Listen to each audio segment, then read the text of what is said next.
Okay. Yeah, dear viewers, it's an adage as old as time that with time comes perspective.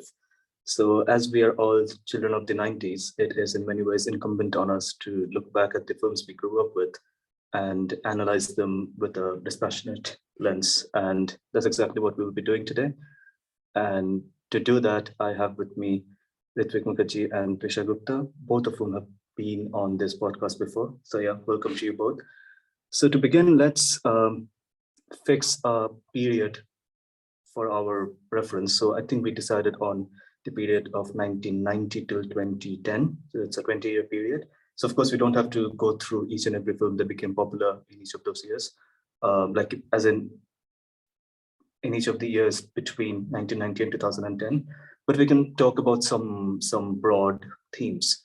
So to start with, let's talk about how socially regressive or not films used to be, or popular films used to be back then. So let me just put this out as a question. I'll share my opinions later, but I want to hear what either of you or what both of you think about the kind of society that we used to get to see in the like films that used to turn out to be big hits back in the 90s. So let's start with, I don't know, let's start with Ritwik and we'll come to you, Trisha, later. Uh, yeah, so I think one of the major problems was that in general, the society being shown uh, wasn't always the most realistic one. However, it did end up because you're going to like just in 90s that was a major source of entertainment, right? Movies. And when you're going to movies and you're seeing something that you can't immediately relate to, uh, then you would somehow want to relate to that, like irrespective of what you're seeing. And that in many cases led to a problem, right? Because when the movies are like putting up impossible standards on certain things, we try to emulate, like, sort of like emulate that in our lives, uh, with that being like clearly wrong in many cases. Like there were very minor cases of like what is definitely eve teasing in most of the movies. I would say like there was uh like I think there is something that I always say is that the hero and the villain were separated basically by their looks. Otherwise, they approach the girl in a very similar way, uh, which was a problem because that sends a message that that is correct. That is the when a 12-year-old, 13-year-old, or like any teenager is watching that, they don't have the maturity to know that that is wrong and that is not like a proper uh, way, or like that's not the way how it happens in real life. So they will eventually try to emulate that, and that will of course be wrong. Yeah. Uh, that I would say, like off the top of my head, that was a major problem that I can think of actually. Um, uh, yeah, I think that's the most major problem that I can think of. Uh, Okay. Trisha? Twish. Mm, I agree. But there were a lot of other things as well that we showed. For example, stuff like what we showed in fashion.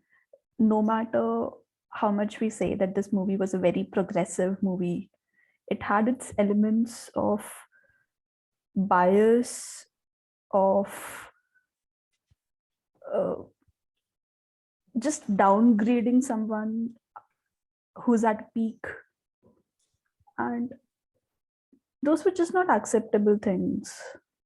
What do you mean downgrading? Are you talking about how a certain character and the way they dress themselves would be criticized just Yeah, because they looked too I don't know, modern or looked yeah, too untraditional? exactly. Yeah. So like Pooh from Ketriji, that kind of stuff, or something more extreme. Yeah, true. Even that case, and we tended to just identify someone with the way that the person looked. So Yeah. even one of my favorite movies, for that matter, Dil To Pagal Hai, That- uh, you could clearly identify how the actor was classifying the two actresses. Madhuri Dixit was the one Oh, traditional, Yep, yep. uh, and Karishma Kapoor was the one who was shown kiddish, childish, immature. And that was just from the way they dressed up, the way they, Sure. like Madhuri Dixit was shown just swirling around the lawns the entire movie practically. Yeah. That's a very good point. And the same could be said about Kuch Kuch Hota Hai to an extent, or Yeah, true, Duplicate. exactly. Duplicate to an extent, yeah. Duplicate the film. Right. And one could maybe also add, while we're on this topic, that maybe this applied to the hero-villain distinction that Ritwik just tried to bring up. Because in most cases, the kinds of clothes or the kinds of shirts or jeans that the villain characters used to be seen in were so bizarre and so unrealistic and so cartoonish that it was probably intentional on part of the filmmakers, on part of the directors, on part of the fashion designers to make them look like that, because maybe the message that was being attempted to convey on their part was that if someone looks like that, then it is probably okay to think that they might have some malintentions in their mind. Is that a fair thing to say? Yeah, I think like subtlety was not a thing at all, right? Like they wanted to establish from the very first scene that this is a bad guy. Like everything he does, there's no black and white. Like there's no gray part to it. It's just completely either black or white. Like you just show this guy, he's like, like there was this, I don't this was, I think, even like started from 70s and continued till 90s also. There was this trend of the bad guy entering with like a cigarette or something, and the screen there is this like cut to the boots, which are obviously like there will be some sort of like small like thornish things attached, or like very over the top. Like they're trying to show that this is the villain, this is the guy you should hate right now. Like that was the very introduction was like that. And if you are like basically if that is the way you are telling the distinctions between heroes and villains, then there might be something wrong with the like actual portrayal, right? Like you're just trying to make the fashion sense or like their the way they look determine whether they are like good people or not, which is not the case. Like we know for a fact that is not the case. And yeah, that uh, to a certain extent that continues now also, but it's like less, at least. Like it's reached a point where it's like at least somewhat mellow, I would say, like, and what it used to be. But okay, I mean, let me put this with Tvisha, because you are very much a Shah Rukh Khan scholar. Not to say the other guest is an absolute novice on this subject, but He's more expert than so me.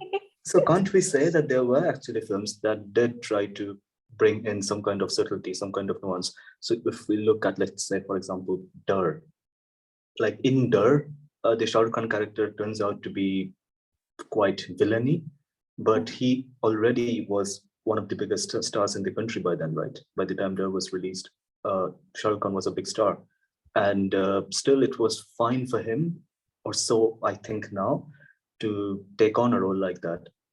Or would you say I'm missing something?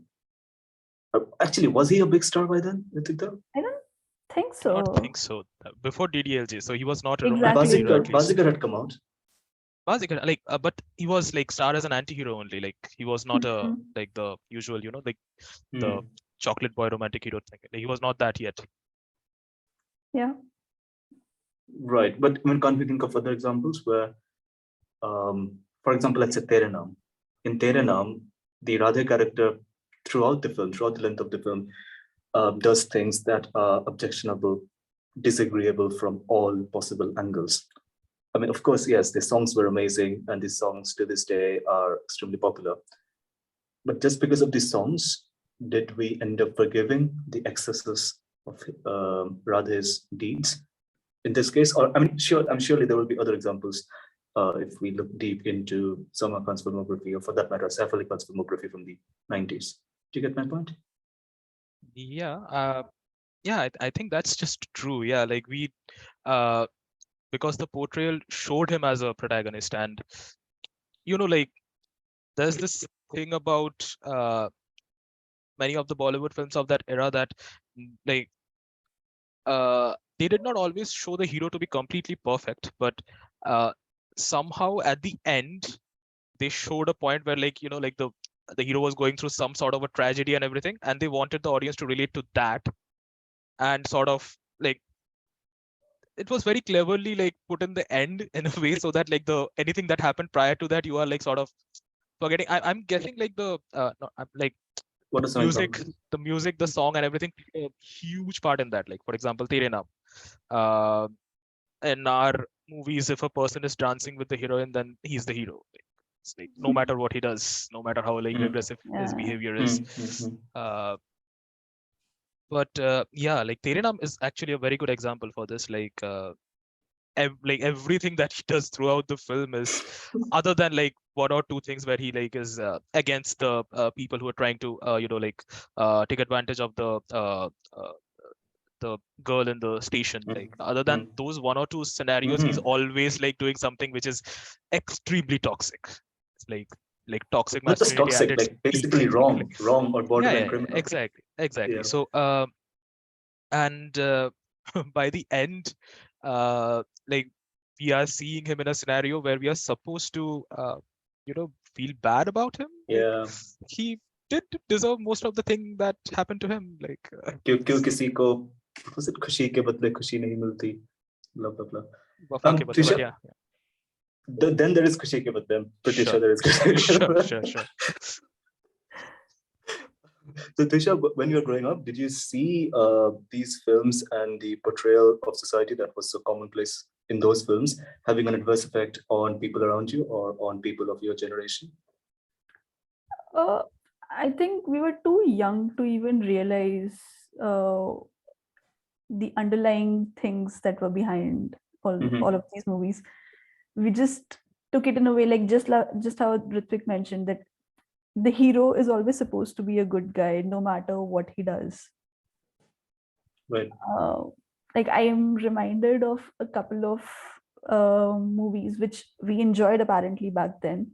Sure. Like Govinda was a comic hero that we considered, and whatever he did was just supposed to be funny and fine. But there was this movie Had Kar Diya Aapne, yeah, where he's just creepy with the fellow passenger absolutely. on flight, and Absolutely.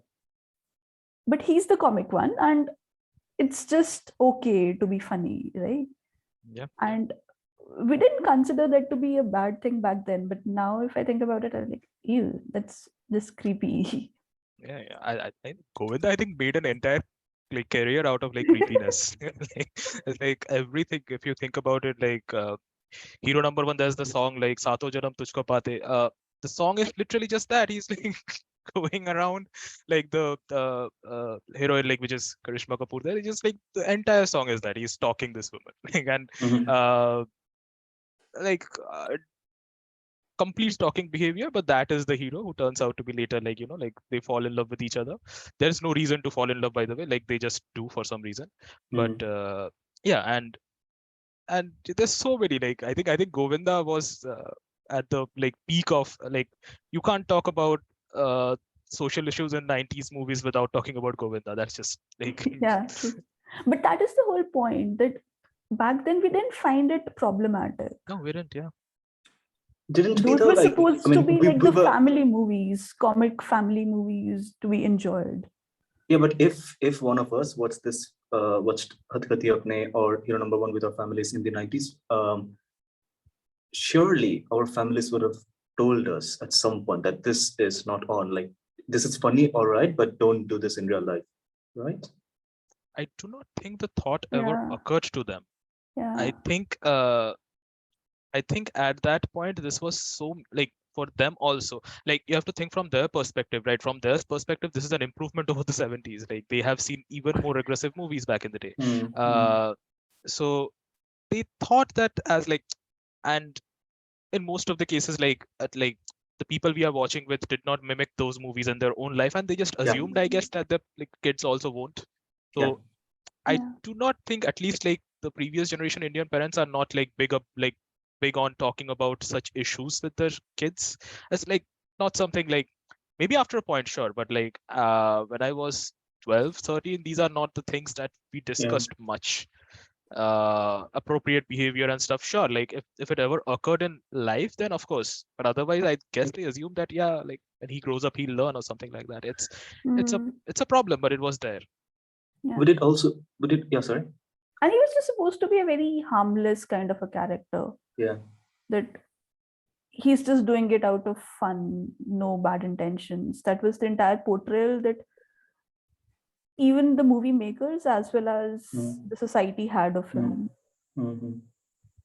And would it be a reasonable assumption to make that this was very much in line with the way common people would have acted in those situations themselves?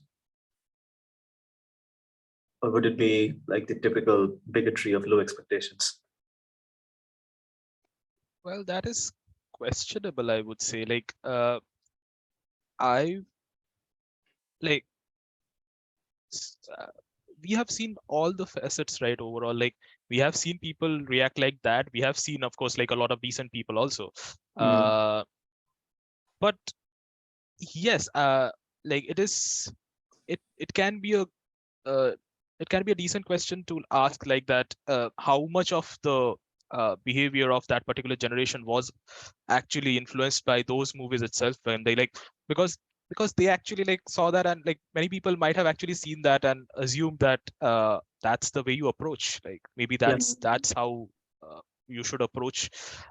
Like in many cases the Eve teaser might be thinking that they are the hero of their story. Like they are what they are doing, they are like, whether they know it is wrong or not, they are thinking that it's like for an ulterior thing that makes it not a bad thing. Like that song that was there, "Kab tak रूठेगी चीखेगी चिल्लाएगी." Exact lines.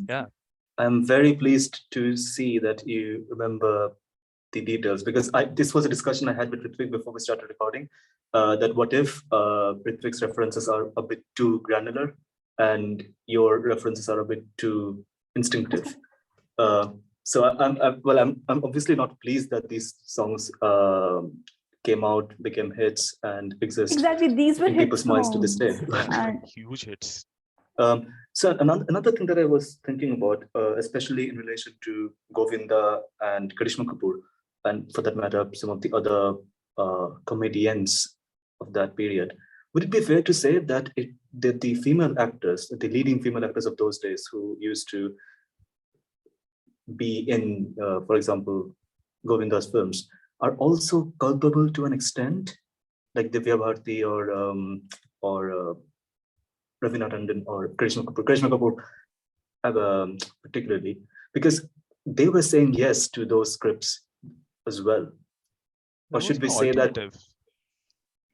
Then can't we make the same argument for the male actors?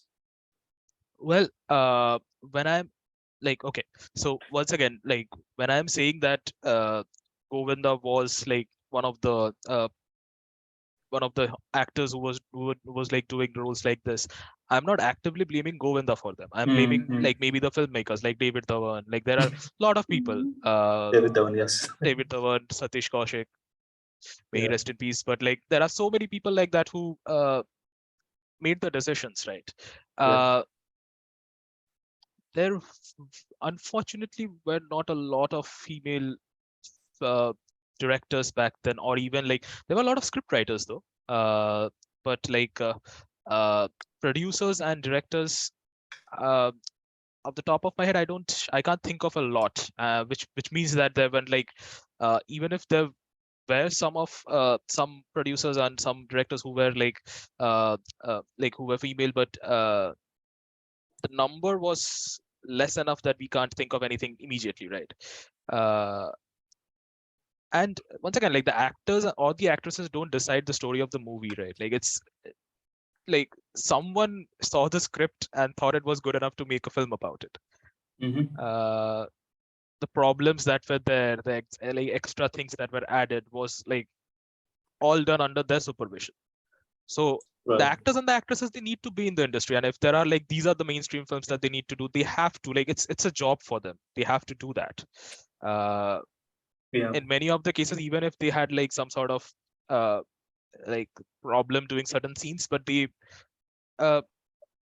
already signed for it, right? So there was no easy way of getting out of it. Yeah. Yeah, I think it's not fair to say anything about the actors or actresses. It was the entire system that we need to talk about in those That was at cases. fault. Yeah. Yeah. Do you have anything to add here, Tvisha? Oh, I'm completely on the same page here. Yeah.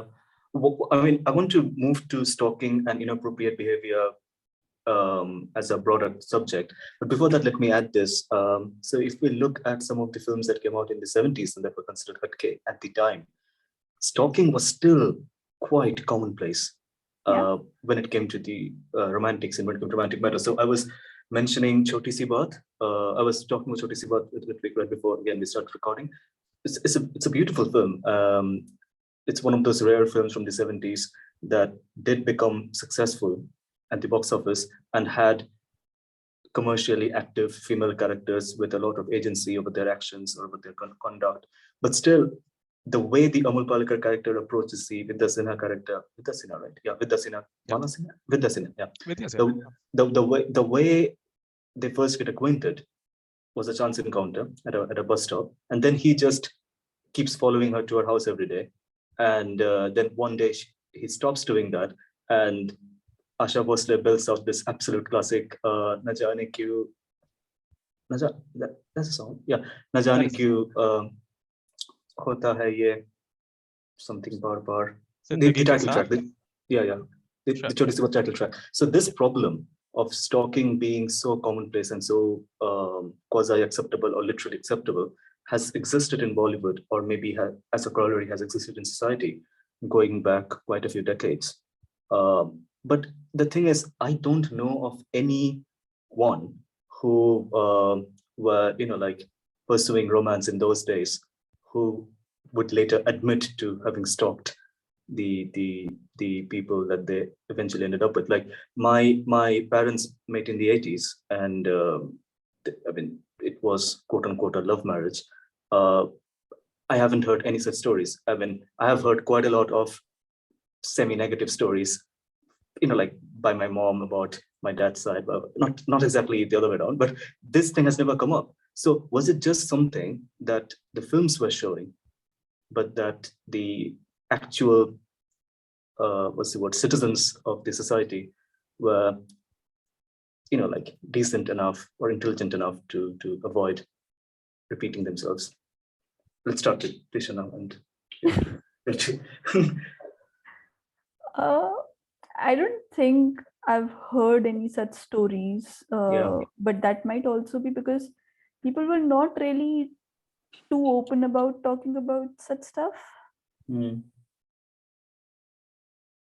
So I don't think I can relate to that point, but certainly stalking or eve teasing isn't a new thing. It's just been going on, and that is what the movies portrayed.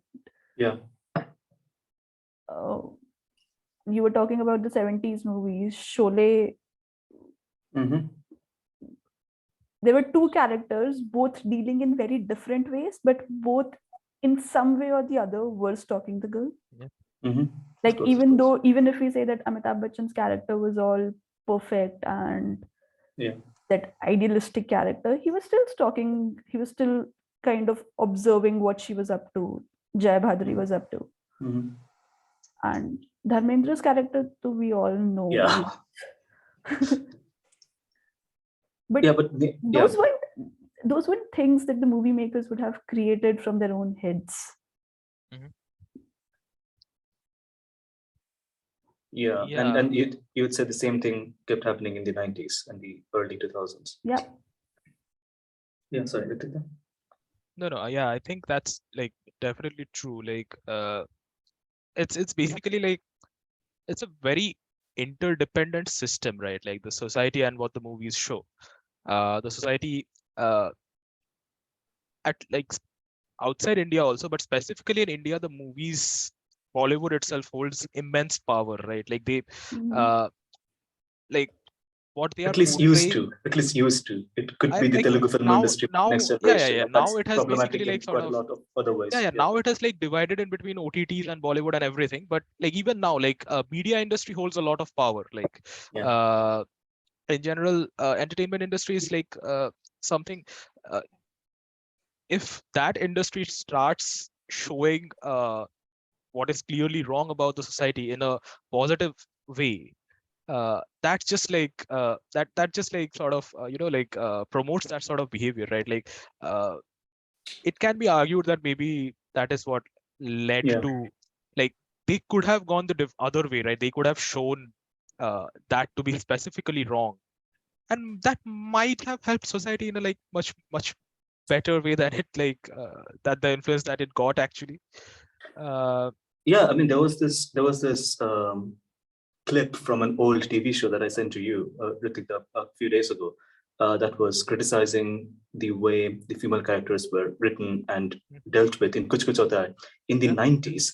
I think the show was, maybe the show aired in the late 90s or in the early 2000s. And this point was literally made even there. Like, it's not just us so-called intellectuals thinking about it with the benefit of hindsight. And one of the things that was said in that clip was that Karan Johar himself was in his mid-20s when he was writing, mid or even early 20s when he was writing or directing.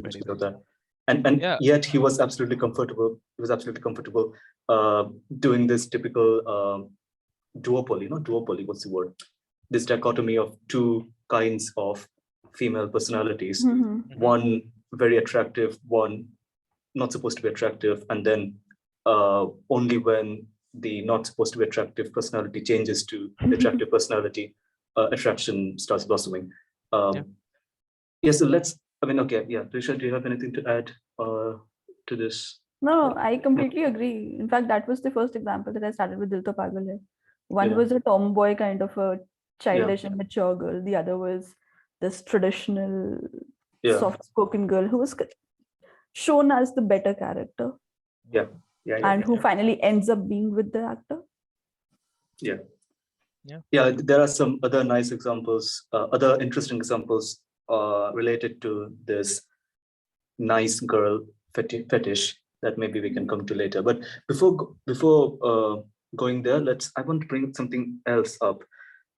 Do you not feel, and I have felt this very strongly, that's why I'm bringing it up now. Do you not feel that most of the films of the 90s, most of the popular films of the 90s, and for that matter, popular films of the early 2000s, had a big female agency problem?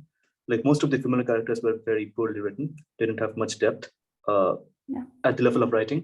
And when it came to decisions that those characters had to take, if those decisions had anything to do with their romantic lives, it was considered absolutely common for the elder male relative or for the dad or for the elder brother to have a very non-trivial and substantial say on the matter.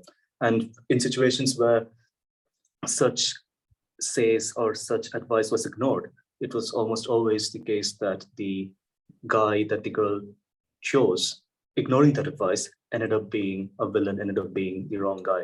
And this, in some cases, could be excused by saying, well, the dad was clearly a villain character, like, I don't know, something played by Kadir Khan. But there were other cases, lots of other cases, where the dad was supposed to be this cuddly, nice lover of tradition, something, let's say, that Alok Nath would have played a zillion times. Not exactly Amrish Puri, but yeah, Alok Nath. What was some of the other popular dad actors of the 90s? I can just think of Kadir Khan for some for some reason. No, like So, even Kadir Khan did play like good characters at times. yeah, sure. So my point is, and again, I want to start with you, Tvisha, because maybe as a female person yourself, you notice this more, that the agency was almost always absolutely absent. And if that was so, why didn't it irk or bother people, especially the female viewers or the female fans? Or maybe it did and they didn't really have much say. That is again what the movies were showing about the actual society. Like, if we think about people back in 90s, women didn't really have much say even at their homes compared to what they have right now. So I guess that was again a portrayal of the movie is mimicking the society, and at the same time people Influencing. taking getting influenced by those movies and taking them back into their lives. What are some examples that we can think of? Lack of agency. I can think of Tal. I mean, like Hum Dil De Chuke Sanam. very famously DDLJ, right? Like Ja Simran Ja, like, Ji Lo very Apni literally. Zindagi kind of a Yeah, thing. Like it's not in his gift to say Ja Simran Ja. Exactly. basically. Yeah. At the same time, like Amrish Puri, the character there, Amrish Puri, like while strict, is not shown as a villain character. It's like like, and I can like, while there are many other unrealistic characters that we have talked about, that is a very realistic character to me. I can definitely see that character existing in a 90s household. Not with the dialogues though. Or would you say even the dialogues were realistic? Dialogues are over the top, sure. Like dialogues, like sure, like Yash Raj films, of course. Like there is some over the topness, but but the character I can definitely see like that. I've definitely seen multiple people who are who like subscribe to that line of thinking. That like the and this strict dad, soft mom kind of a thing was and I think it's still a reality. Okay. So it's not something very unrelatable. I'm forgetting the name of that movie. It had Karishma Kapoor with her 3 mamas, and one of them were Anupam Kher, and he was considered to be the. Karishma Kapoor, Anupam Kher. There are like I also 10 don't films. remember, but I can remember scenes. Like Bobby Deol? No, Ashik? No, not Ashik. No. I just googled Karishma Kapoor, Anupam Kher. Who else is in it? Karishma Kapoor 3 mamas. I'll have to search actually. 3 mama. Dulhan Hum Le Jayenge? Yes. Dulhan Hum Le Jayenge, yes. Yes. So that movie had 2 of her mamas as extremely strict and being the decision makers basically of who she ended up with, and she had to pursue them constantly. Yeah. So that was the kind of ideology that we saw, that we grew up with. Yeah. But you can't really take your own decisions. You have to have an approval from a male person from the house. Yes. And there were films where the central family didn't have a living male senior member, but those films were almost always considered parallel cinema or films that were not supposed to be hits. Exactly. No, that is exactly why I gave this example of Karishma Kapoor's movie, because she didn't have her parents, but despite that, of all the relatives after her, she lost her parents, it was her mamas taking decisions on behalf of her. Yeah. Any other example? I mean, there are lots of examples, obviously, but I'm just trying to. I was thinking about Hum Dil De Chuke Sanam. Like, obviously, this question of whether or not the dad will approve or disapprove. Yeah. Mohabbat for that matter. Mohabbat. Sure. She ended up committing suicide because of it. And even after the suicide, there was no change. I was like, wait. Suicide or suicide. Obviously. Yeah. Duniya mein kitni hai nafratein. Well, that song Duniya mein kitni nafratein sort of implies, right, that the dad was in the wrong, but not really. No, not really. I mean, like the dog, like that like they did say at the end that he was in the wrong, and they did try to like redeem him and everything, but like the agency problem was still there though, right? Like they had to like change him to a point that like he agrees to all of this to make sure that it was okay. Like before that, like it's bizarre that like even after the mishap happened, he was still completely sticking to his like ideologies. The fact that one can actually fight ideological battles over the actual bodies of like quote unquote sacrificed female characters was very much fetishized. It's not even the female characters, I would say. So even in case of male characters, for example, Kabhi Khushi Kabhi Gum. So Amitabh Bachchan was considered as the head of the family, and his say was more important than anyone else. Even his son's choices. But the son was being creepy in his own way, though, like, right? Oh, sure, yeah. I mean, like, It was I'm not like saying it was justified. I'm not saying whatever the dad did was justified, but the son was being creepy in his own ways. And that was, I mean, yeah, we have covered this creepy point already, maybe. Um, Coming to another point, and this is okay, no, we'll come to this later. I wanted to talk about how Bollywood has always failed to make at least one non-cringeworthy UK-based or US-based film. Like almost always, the scenes, the characters, the dialogues, the people look so cartoonish and look so like divorced from reality that it's almost laughable. We'll come to that later. On this topic of innocence being a virtue when it comes to female characters, and ruggedness or roughness or some kind of life experience being a virtue when it comes to male characters. Uh, do you think this problem has subsided by now? Because even now, when I look at films that are becoming big hits, I don't exactly see.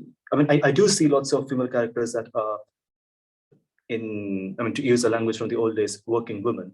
But if you look at how their characters are written, uh, very seldom do I see any depth, or do I see any depth that is not just there to be exploited uh, to expose some kind of a character flaw. Like think of, I don't know, Pyar Ka Panchnama. Well, that's an extreme example, I guess. That's an extreme example, maybe. I mean, they did just remake Coolie Number One, so like Yeah. like there are multiple movies like in Coolie Number One, the character doesn't even try to like woo the girl. He tries to woo the girl's father, Mhm. right? There's like it's understood that that is what is needed.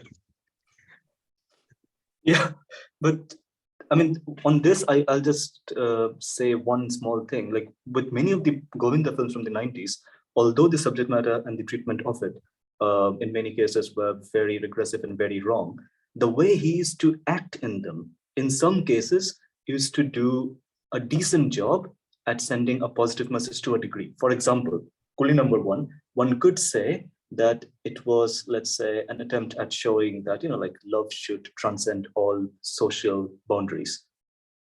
Like he takes his rishta, like that guy who says, conductor ki beti hai, to at least bus driver hona chahiye thi. Like, so there is bus driver, conductor, coolie. So coolie, like it's funny. And I remember I was saying this to someone who is I think she's an MBBS doctor, and she was talking about some of her friends who have this criteria that if they want to date a doctor, they have to be at least a surgeon. And I was like, this is exactly, this is exactly what Govinda had to go through in Kali number 4. And also maybe personal performances also matter sometimes. Like this very example again, the fact that he was trying to woo Kadir Khan did look funny in certain scenes because of Kadir Khan's performance and because of Govinda's performance. But when Varun Dhawan was trying to woo, who played the dad? I don't remember. It was much less funny. It was just cringy, I would say. I don't know.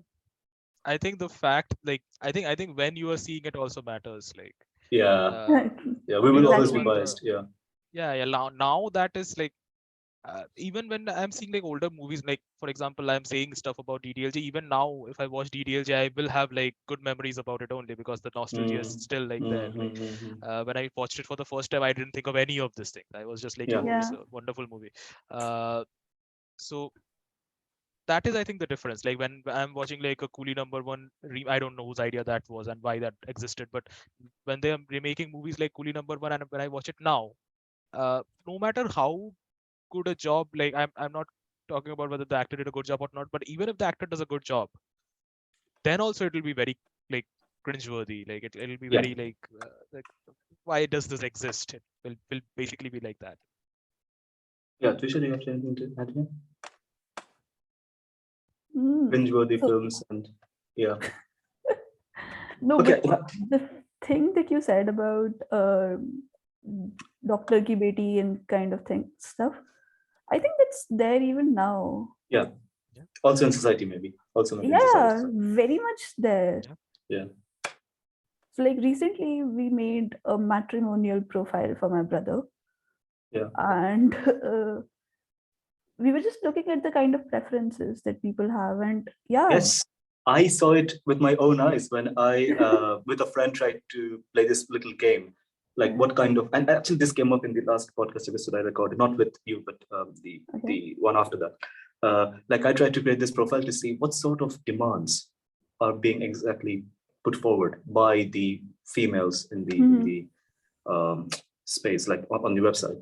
And they were saying things like your after-tax income should be like you could choose which country we're residing in. If you Yeah, said I'm living in exactly. Sweden and my income is this, and they will first of all translate that into Indian rupees. It's like, oh, Yeah. this is excellent. And then go like after tax, after this, yeah, no. Then if you point to some other low tax regime, I don't know, Ireland, and your after tax income is better. I mean, it was very clear. You have to earn this much, otherwise we won't even consider you. Exactly. And the point that I was making in this other episode was shows like Indian Matchmaking and many other uh, TV shows that have been popular in India and are popular to this day. Not exactly some other things um, make things worse. Like they don't exactly contribute towards like like deleting this problem from society. I want to come to a different point. Of course, it's also related to what we are saying, and that is the question of rejection. I got this feeling that after watching like lots and lots of 90s films in an age when I was not exactly impressionable, but when I could still analyze like what was going on, I got this feeling that there were films in the 90s where rejection was dealt with sweetly or properly. Let's say Kabhi Ha Kabhi Na, and a few others. But those were the most popular ones. In most of the popular films, rejection was um, like just another like another stumbling block on the path towards eventual, I don't know, eventual Milan with the girl or whatever.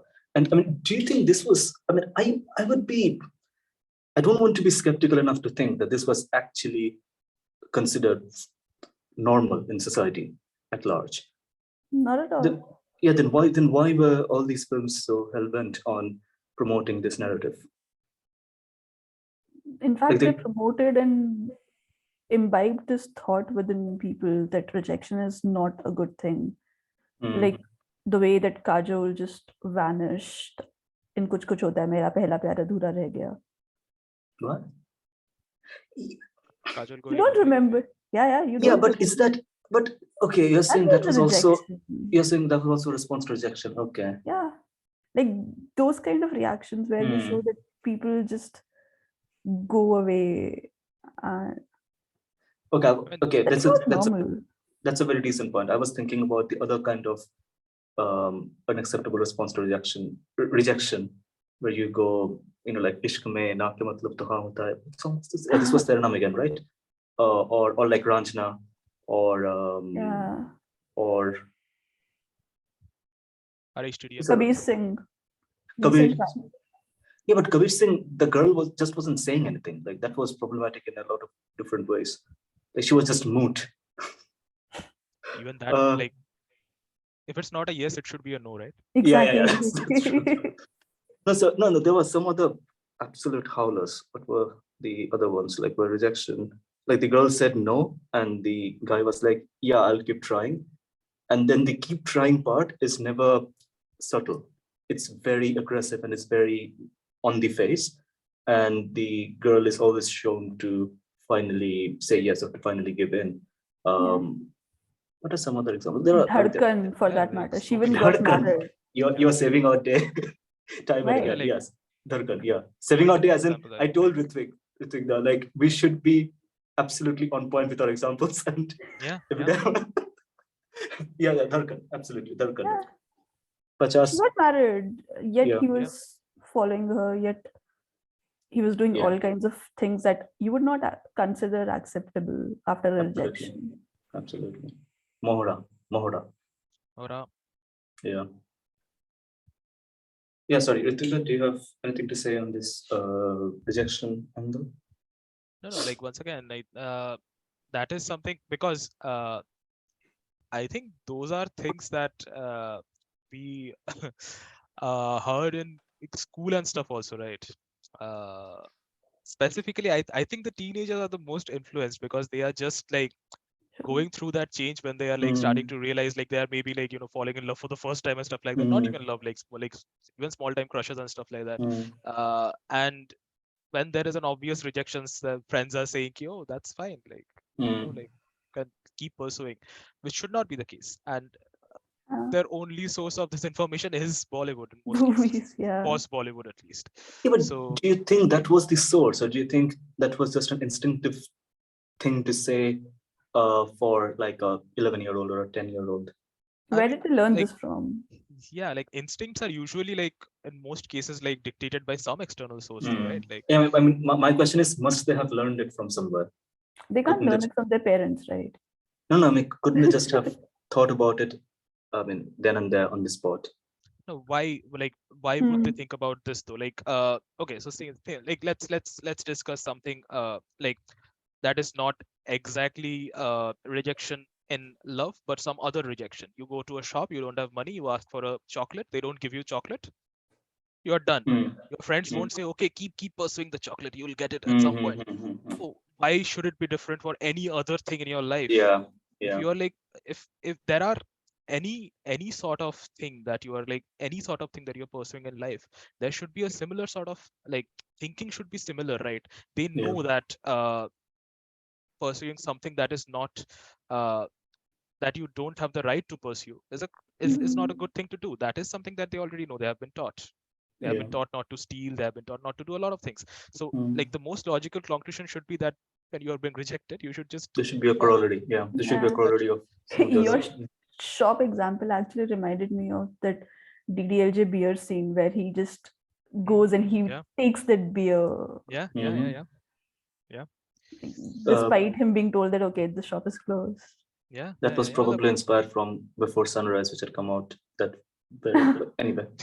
Uh, Another thing, well, staying on this topic again, I want to bring up another subtopic, and that is the thing about that is the topic of, let's say, individualism.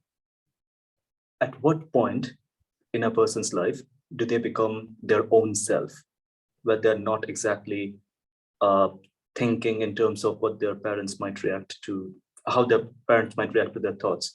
So, for example, in the UK, I used to get this feeling that since it is very common for, actually, this came up in our conversation, Tvisha, since it is very common for people to be economically independent, albeit with student loans, but still economically independent nonetheless, from a very young age, like from 18, 19, 20 years of age, it is very normal for them to be intellectually independent soon afterwards, or right from that point itself.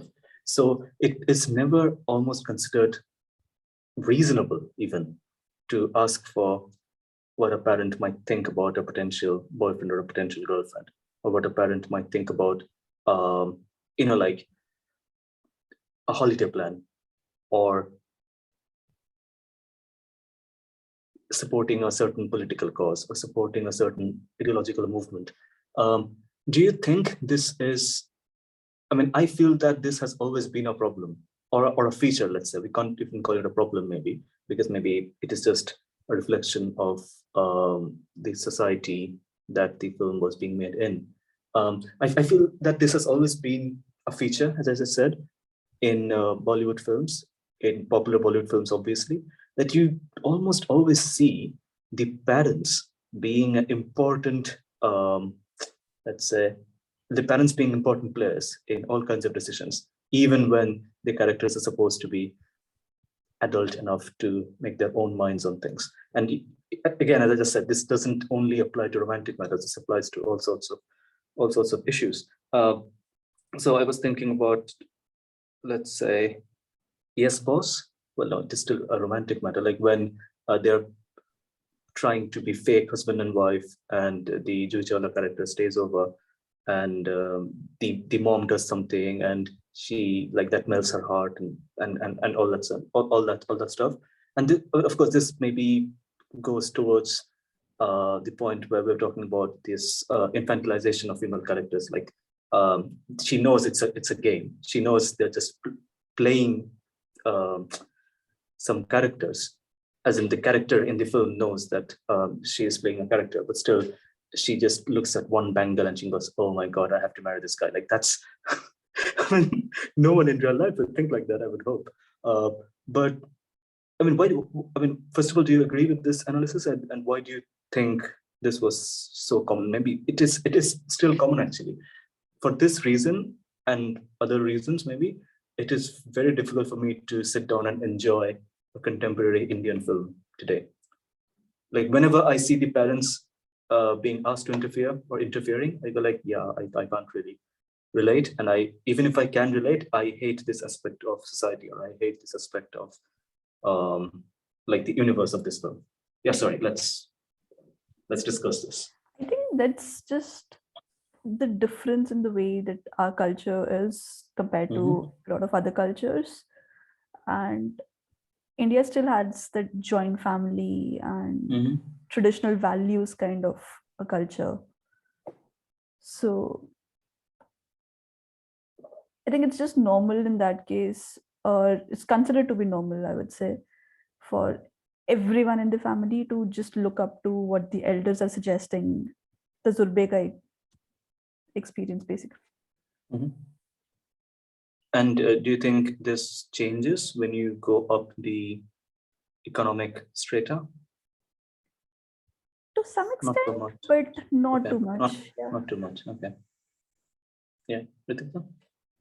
Yeah, I think like by my personal experience also, like all that economic strata does is basically like adds your voice to the medium. I think that's mostly it. Like the existing voices don't go away. The people who had a say always Yeah. still maintain the say. Uh, your voice, like if you are, like independence, I guess, has a different meaning in like I can't talk about every other Asian country, but specifically India, definitely. Like independence means that you can at this moment you have gained the right to appeal. Like you have basically the right to basically ask for something or uh, suggest something, and it will be considered. I think that's the change. Before that, you are just like sort of listening to what you're being told, listening to like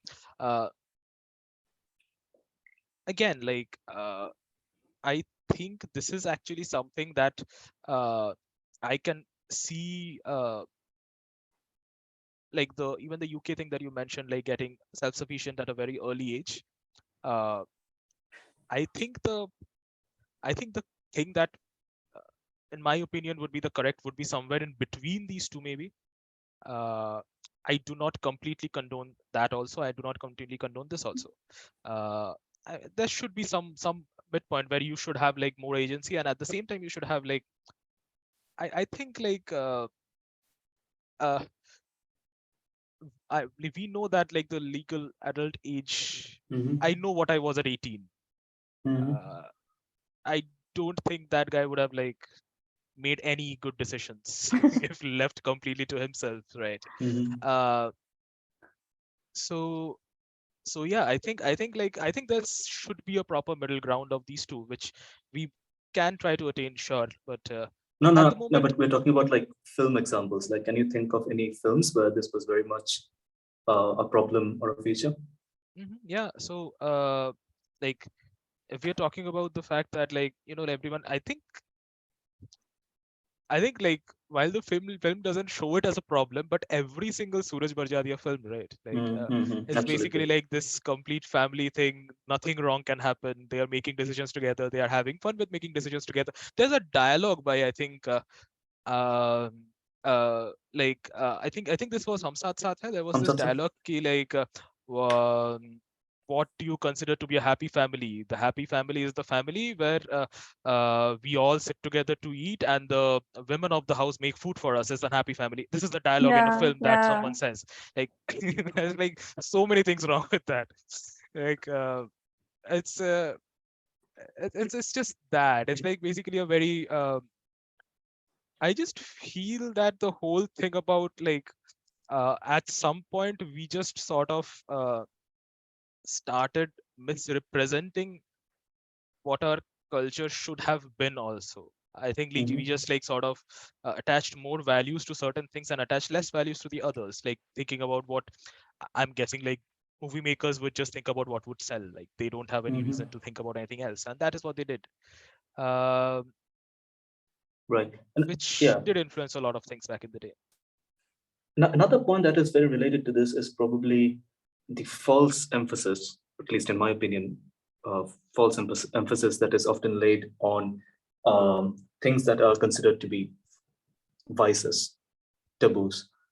I don't know, alcohol, sex, or any kind of intimacy that could not be shown with like a scene of two flowers hitting each other.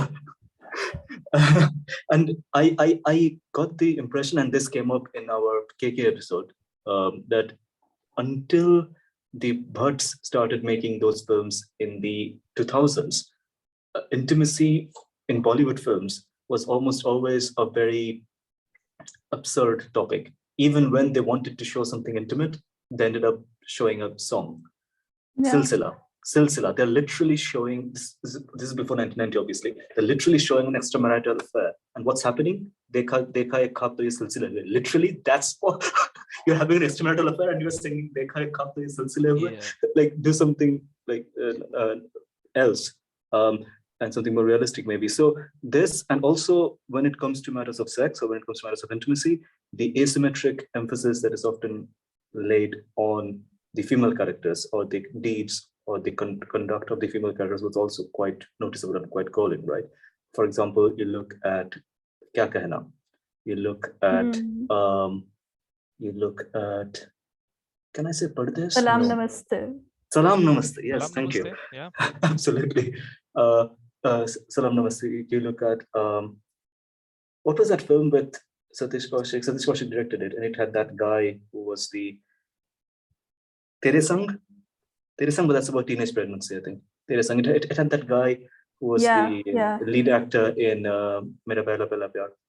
Oh, sure. Yeah. Okay. Yeah. Apparently, he auditioned for Dev Patel's role in Slumdog Millionaire, and he was rejected because Danny Boyle thought he was too good looking, or so Wikipedia says.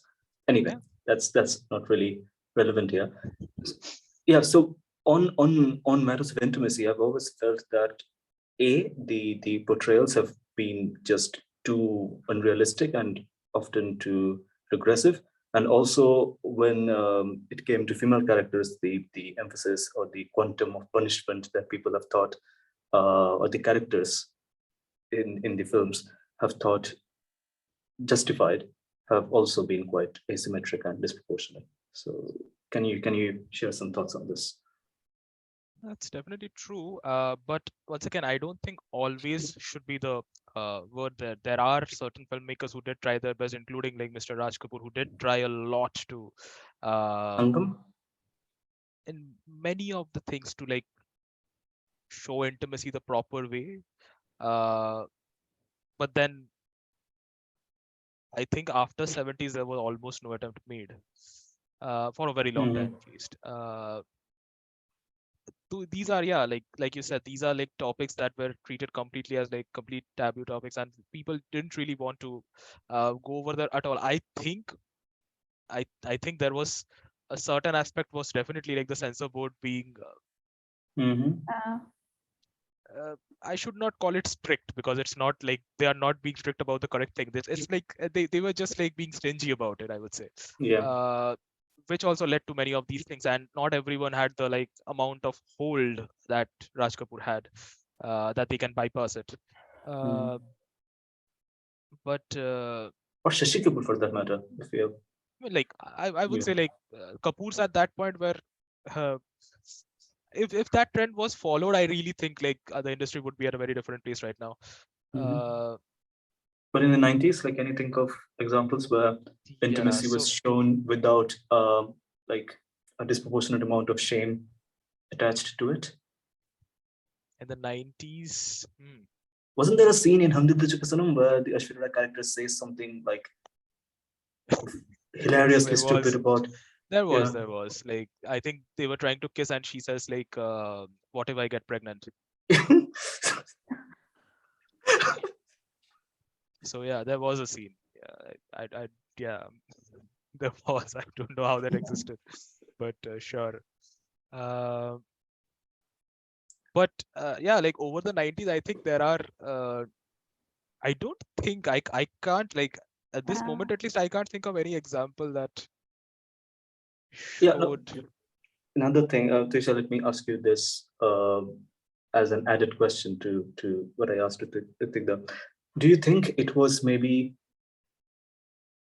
do you think it was maybe the case that the filmmakers were in a helpless situations, like not just because of the censor board, or was it even called censor board by then? Wasn't it called the Central Board of Film Certification? Whatever. Certification. Central, yeah. Was it? It was either because of the CBFC, or maybe it was just that they didn't have the imagination to write something that would be considered acceptable in society. Do you think that was the factor, or was it just another, what's the word, another side effect of what the society was like back then? I think it's more to do with how the society was and what they were looking for. So 90s was the time when we had most of these family movies. So like Suraj Barjatia's Rain, basically. And that was the time when, so even when I was growing up for that matter, I was specifically told that movies with universal rating are the ones that we are going to watch.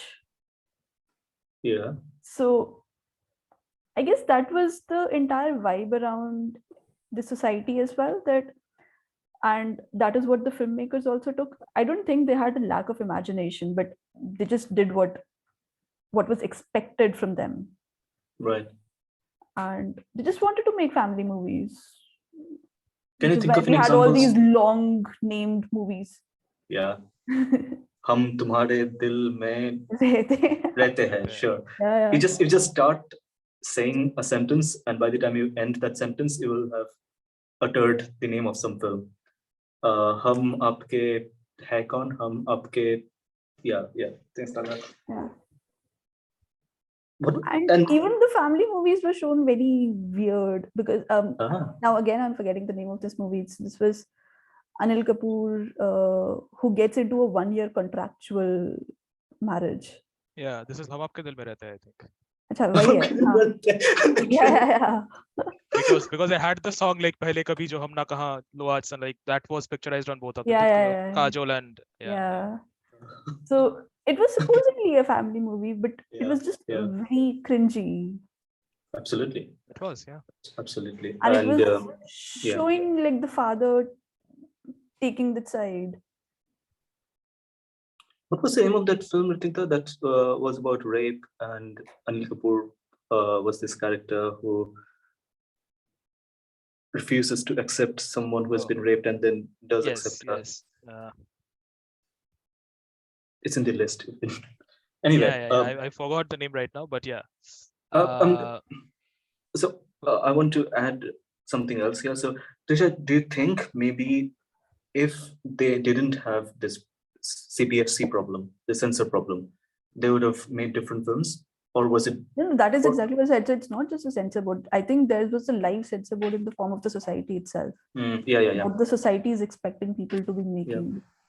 And can you think of any films that did show some kind of intimacy in a proper way, without implying that, oh, they are getting intimate before marrying one another, so they have to feel ashamed, or they have to ask for forgiveness from other people, or they have to be extra careful, or things like that? Can you think of any films from the 90s that tried to, well, Kya Kehna?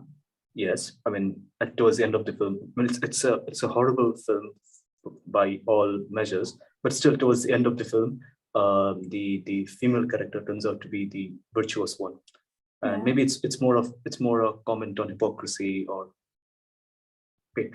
hypocrisy maybe. Yeah, so can you think of some examples? And I mean, both of you. I mean, I will try to think as well. Not among the known movies, but like if you go about like the lesser known movies, then there was this Shah Rukh Khan movie called Maya Mem Saab. Maya Mem Saab, yes. Which definitely had like some sort of like, yeah. Did it even release? I'm not even like, I'm not sure if it was a actual theatrical release or not, but yeah, like it is Like There is people know not the being a name hit, just and then because there of is that. that. Yeah. Yeah, like people just just know the name because of that like that particular like that because the particular scene was there. Yeah. Other than that, Um, I mean, no, I don't think I can I mean, think of anything Kabhi Alvida Na else. Kehna, I mean, although of course it didn't come out in the 90s, again was dealing with, it had the silsila problem in a way. It was dealing with Mm. extramarital affairs, and still like the conversations or the way the characters were conducting themselves, or the way they were walking, moving, talking to each other, didn't seem to suggest that they knew what the story was. They were acting as if it was like a normal romantic film. Same with Silsila. Yeah. And the songs were again, I mean, the songs are okay. I mean, they were good, but of course, they were not at the level of Silsila, maybe. I'm saying that because, like, as we all know, like, the Silsila music album broke quite a few records Yeah. when it first came out. So, yeah, so maybe this was like an impossible circle to square for people who are actually writing those films, or people who are actually putting money in them. Let's move to another point, and this is about how Bollywood and shows other countries, like non-India countries. Like Tvisha, I think you will be at agreement with me here that you'll be in agreement with me here that whenever, like, there are so many Bollywood films that have been based in the UK, like so many. Um, from what I can think of, probably from all the examples that I can think of right now, except maybe Jhota Hi Sahi, which wasn't even a hit. None of those films are watchable if you know if you know, I don't know, if you know anything about British society. None of those films are absolutely like even watchable. Like the way the British characters or even the UK based Indian characters react to things, or the way they seemingly get repulsed whenever anything to do with tradition or parampara comes up, or the way they basically talk to each other, or the caricatured way in which they pronounce certain words, say certain things. Why do you think, where did this fetish come from? Like, where did this idea come from? Like, this is how we should, um, write those characters. Like, do you have any idea? I say this because the first time I met you in London, you were trying to find Places where Shah Rukh Khan had short scenes. Yeah, you're trying to find King's Cross, the King's Cross station, not because of platform 9 but because that was the platform where Amrish Puri left Kajol in DDH. Yeah, Yeah. that was right before that song, right? Dekha nahi bhi mud ke to piche. What was that song? Hoga hai tujhko. Oh, That okay. So that was the song when she was coming back from her trip. Right.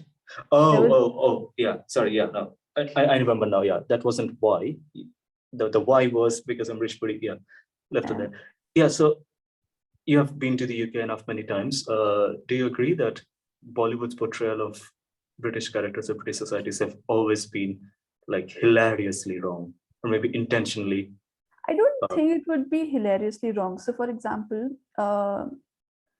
this Namaste London character, Katrina Kaif. Yeah. She was initially, in the beginning of the movie, she was shown as this brat Brit kid who didn't want to do anything to do with, who didn't want anything with the Indian traditions or anything that her parents were saying. And she said this very explicitly in the movie as well, that I was born in England. I've never been to India, so I'm a British. And I think that's in fact how a lot of these NRI kids actually behave.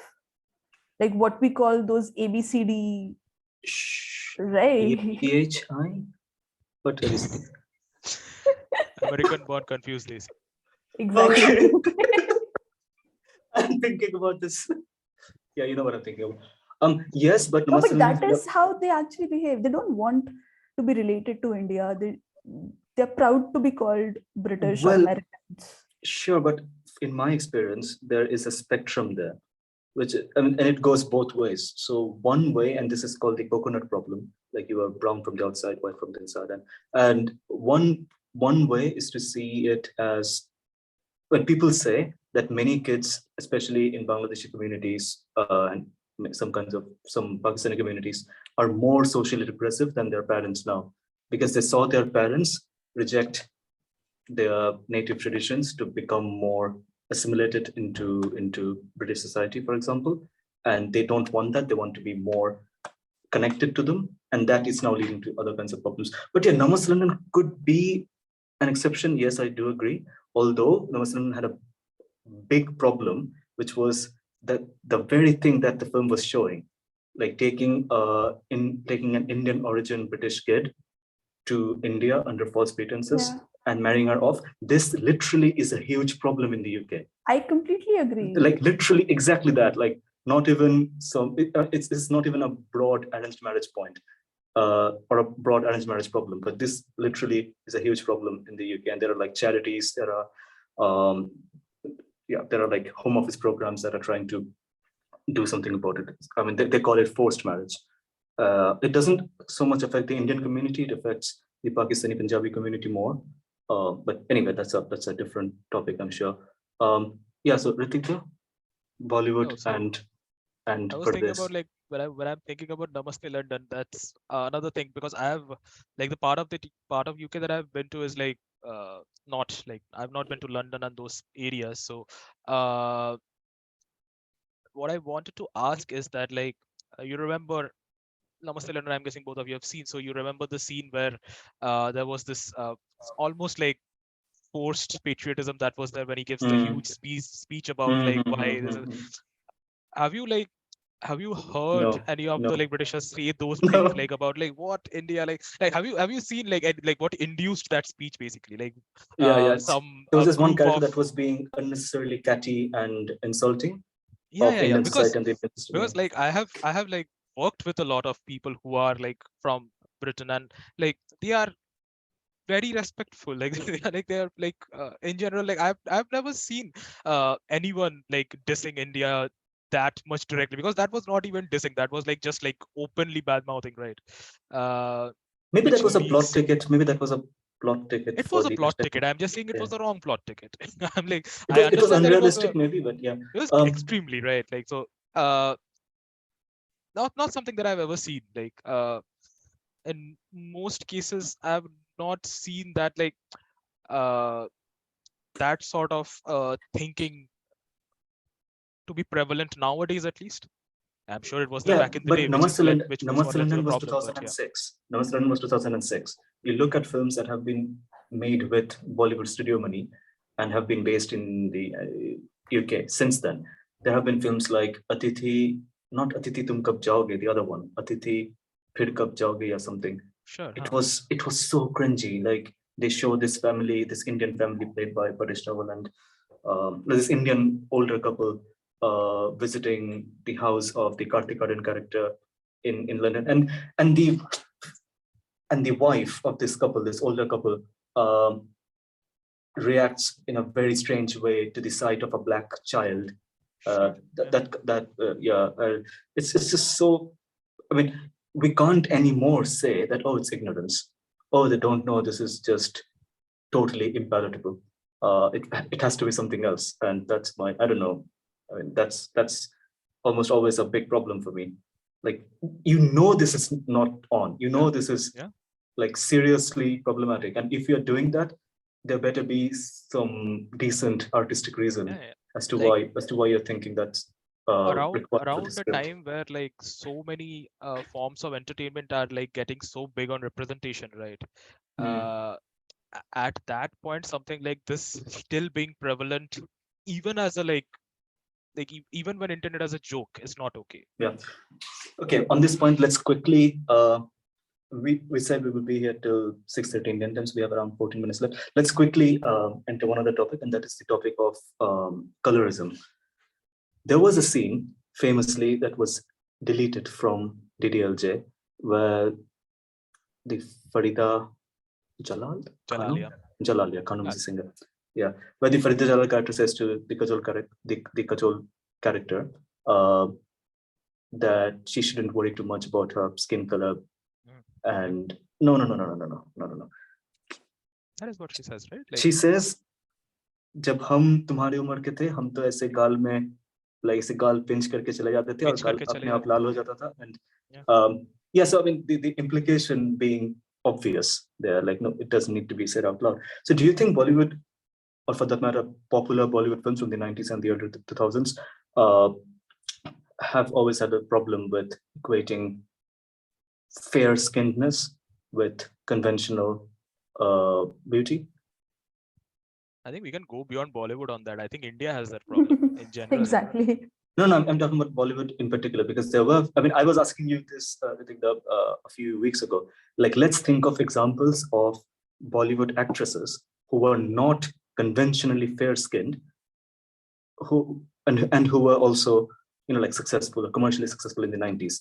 And the best we could come up with was what? Rani Mukherjee? Rani Mukherjee. But once again, like, Yeah. even when we are talking about Rani Mukherjee, like, if you are like taking an actress who maybe is not like by conventional sense fair complexion, and then trying to portray her with a like fair complexion and skin, like in Kuch Kuch Hota Hai or something like that, then you can't really claim that.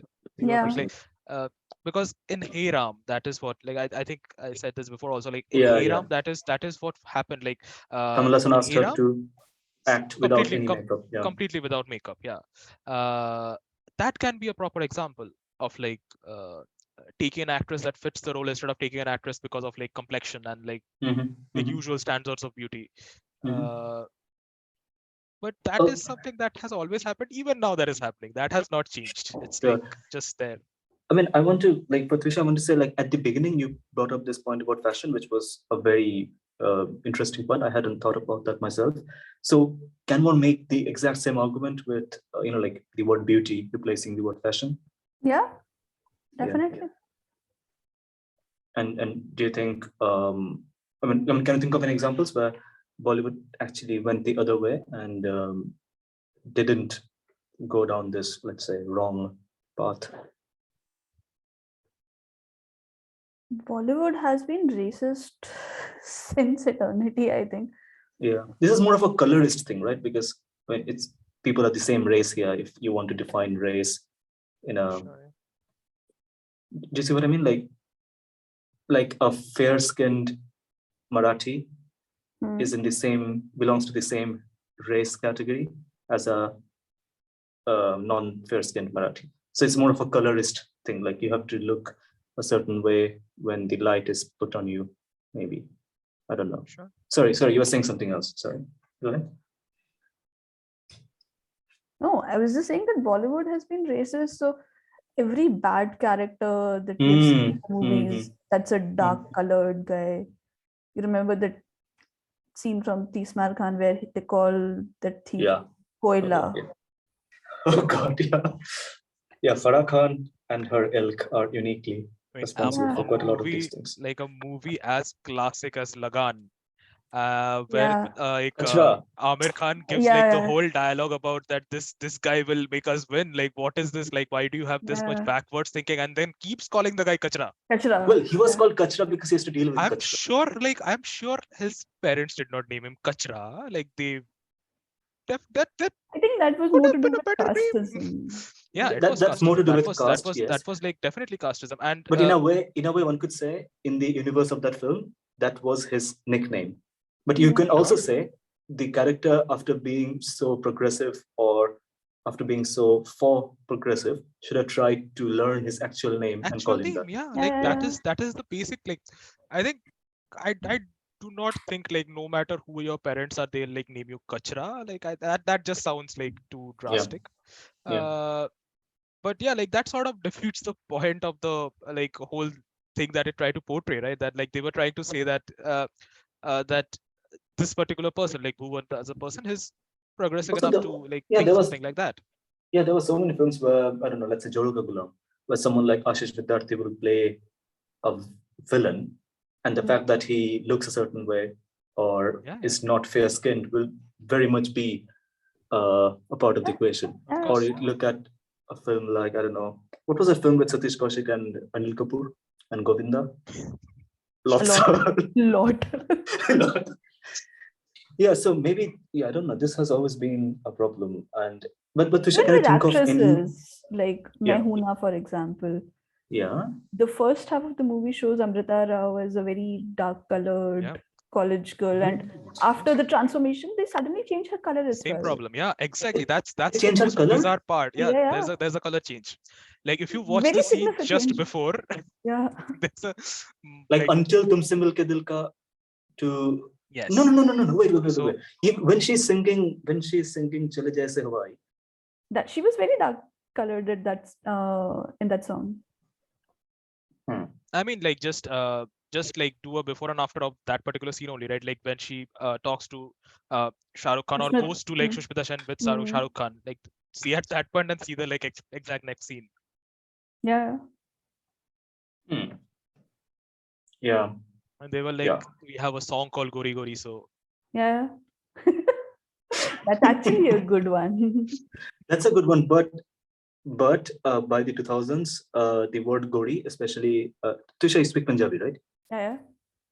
Is it fair to say that the word Gori, like to use the word Gori to mean just good looking, not good looking and fair, has become common by now in modern Punjabi? No, but they still refer fair as good looking, basically. Yeah, but They're equating the two things. True. But I'm saying because I saw people translating the word Gori to Punjabi. Sorry, beautiful to what's the word? Good looking to Punjabi and Gori to English.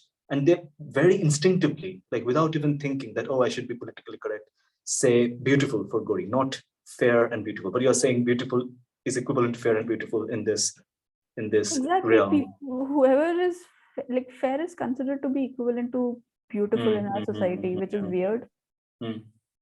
Yeah, because I was thinking maybe the Gori Gori song there, or in Lagan when he goes, oh Goria, in Orichori, was there a part? Come on, Ritwik. I do not Ore think there was a Gori. Gori there. Ore Ori Gori. Chori. There was a मान भीले बात मोरी मैंने प्यार तुझसे किया. I think that's. Do not think there was a Gori there. If you want Gori examples, then like Gori tera no, gaon bada there was तेरे नैनों में जो ये काजल है सपनों का बादल है मन तेरे ही कारण पागल है ओ गोरिया. Oh Goria, sure, yeah. Come on. Goria. Yeah. I didn't have this umid from you. Yeah. I didn't think that much, sadly, but yeah. yeah. I'm like that was a bit further, sadly. So I didn't think up to that. Okay, yeah. But no, yeah, like I think that word like Gori has been used very frivolously overall, like always in Bollywood. Sure. Like So my point, although Tvisha negated it, I was trying to say that by now we can maybe say that the word has been used as a synonym for beautiful so much that now sitting in 2023 we can say, yeah, Gori means beautiful, not fair and beautiful. But as she said just now, wrong. Yeah, that is still problematic. Yeah, that is still a problem. Like Bipasha Basu, I think, was one of the very few actresses that Bollywood showed. Konkona Sen Sharma. Radhika Apte. Now, yeah, like after the early 2000s, once again, most like many of them were like sort of brought up by. Although in the 80s, we talked about this film the last time the three of us were together. Masoom, they didn't exactly whitewash Shabana Azmi's face in there, did they? I don't think so. Not, I think. Yeah, I don't think they did. Yeah. Yeah. Okay. So, as a final section of this conversation, do any of you have any ending comments? Like looking back at those films, of course, we mostly dealt with or dwelled on many of the negative aspects that we can say now were not exactly, like contributing positively to society. But what were, like, when we look back at those films, should we dwell on these? I mean, is it incumbent on us to dwell on these, or would you say we can be cognizant of the fact that those things exist, and also at the same time just associate positive memories with those films. Because we can't change the fact that those films came out when they came out, right? We can't change the fact that those films were culturally important when we were of impressionable age, or when we were growing up, basically. I think like at this moment, what we can do, because see those films, at least we can say it's not. So I always feel change very urgently should be made to the stuff that is currently influential, right? I think many of these films are currently maybe not as influential as they were when they came out. So I think it is a more urgent requirement that we fix something like, like the recent trend of like remaking some of the problematic songs, Yeah. remaking some of the problematic movies. I think Yeah. that is something that should be like somewhat, people should be Yeah, somewhat careful I mean, about, because we're talking about rejection. Wasn't there a song that became like a big hit just a couple of years ago, which went something like "Mujhe chhodkar jo tum jaogi, bada pachtaogi" or something? yeah. Like, what the fuck is that? Yeah. That It was. was It was. Yeah, ridiculous. Yeah. that was quite ridiculous. I mean, Tvisha, let me just add something that Ritwik mentioned to me, and it was extremely non-trivial to me when he first mentioned it. And it was this problem with, I mean, this isn't exactly a long question. You can just add a few words after it.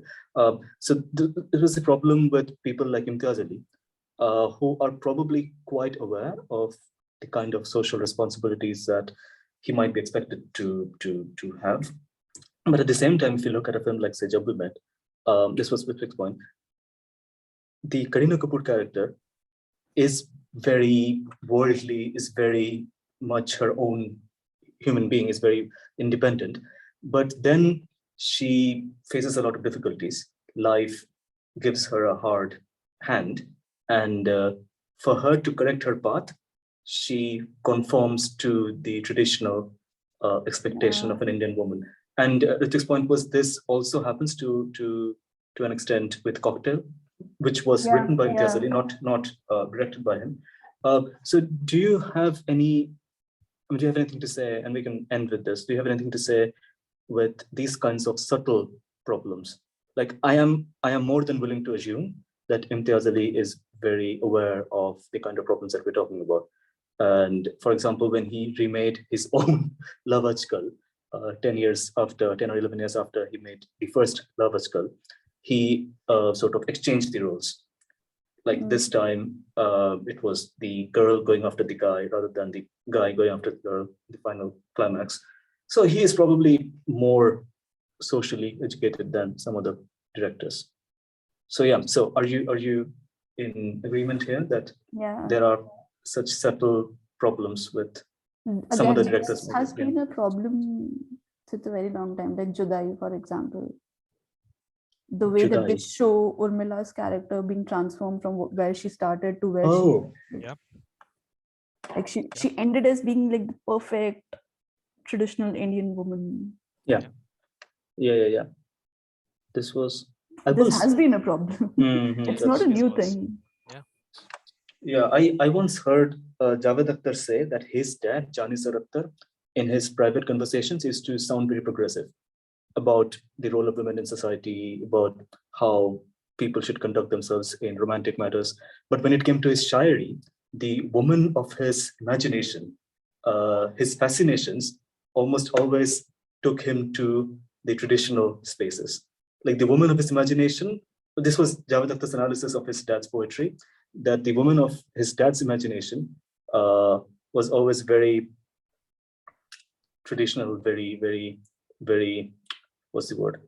Like had all the virtues that one might associate with a traditional Indian woman, like innocence, masumiyat, the same thing as innocence. Yeah, things like that. So maybe Tanu with Manu returns. Yeah. Like that movie started off with Kangana Ranaut. Okay, I'm getting a divorce kind of an attitude, and then she got a divorce, right? Oh yeah, then ho gaya hai pyar tumse. Yeah.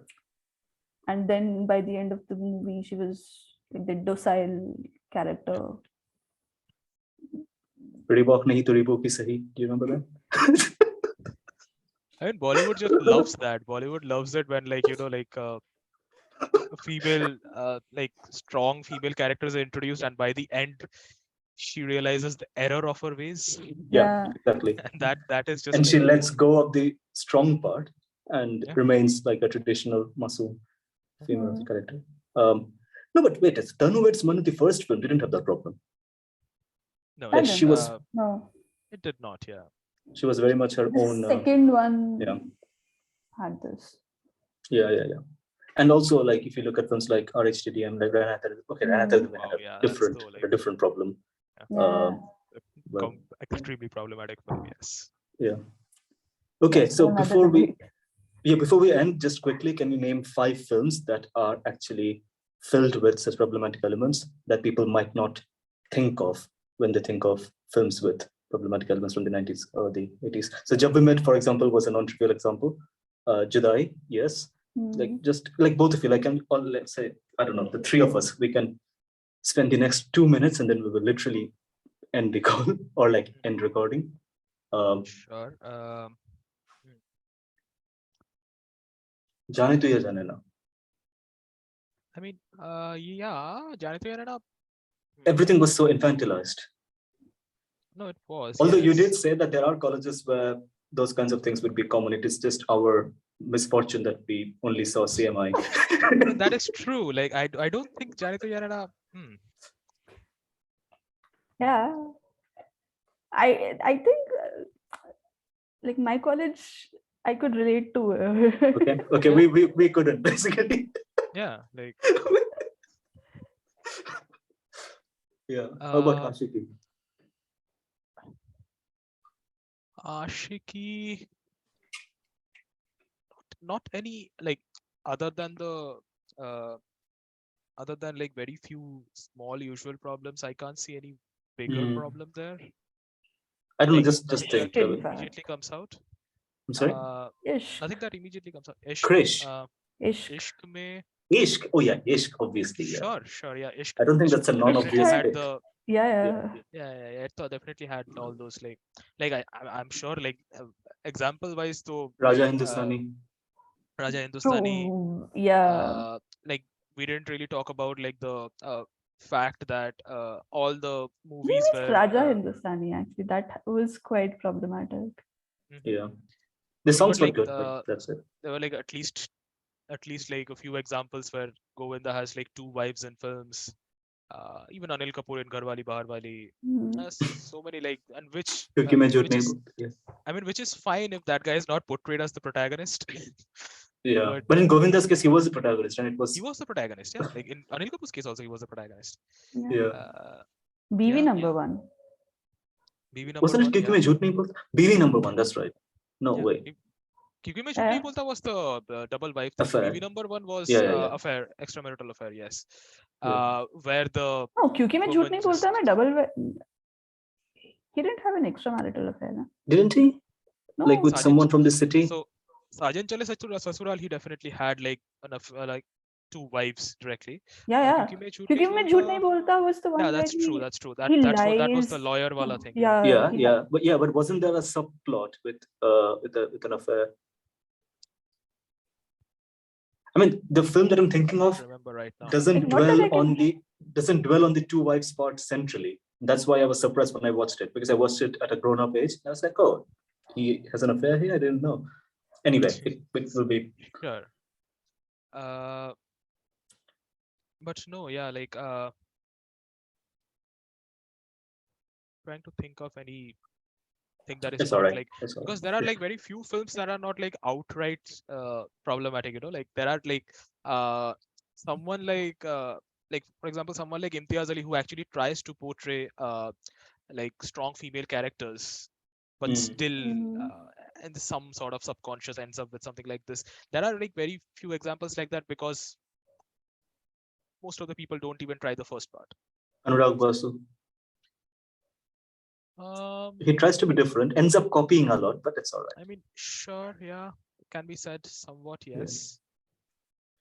Om Shanti. Yeah. What about? Though that was based on, like, the problematic parts of it were the ones that they based on 1960s.